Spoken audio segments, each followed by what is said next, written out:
मला दिला होता आणि ते होता प्रदूषण एक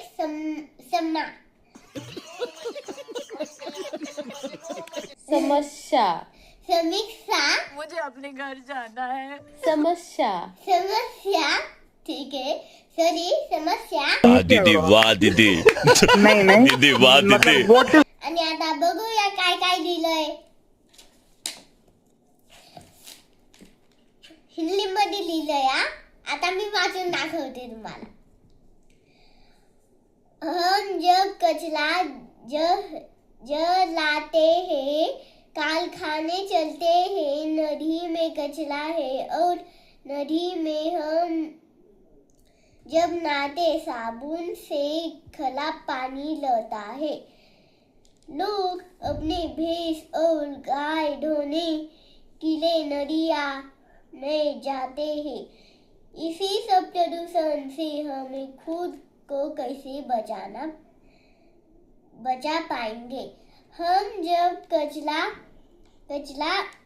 जलाते हैं और कारखाने चलते हैं तो सांस लेने के लिए हमें तकलीफ हो जाती है. हवा में प्रदूषण हो जाता है. इसके लिए पेड़ों लगाने चाहिए हवा शुद्ध होने के लिए.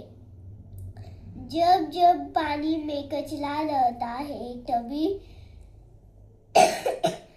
तभी वह अशुद्ध पानी हो जाता है. हम जब भी नदी में हमारे भैंस गाय धोते हैं, नहाते हैं, कपड़े धोते हैं, तभी पानी गंदा हो जाता है और वाफल नहीं कर पाते हैं. प्रदूषण नहीं करना चाहिए, अच्छे से वाफल करना चाहिए. आता मी हे सगळं माझ्या मनाने लिहिले ते बी आता. जर तुम्हाला हिंदीला आवडला असेल, माझ्या हँडरायटिंग आवडली असेल तर माझ्या व्हिडिओला लाईक, सबस्क्राईब आणि शेअर करा तुमच्या फ्रेंड्स सोबत. Bye bye.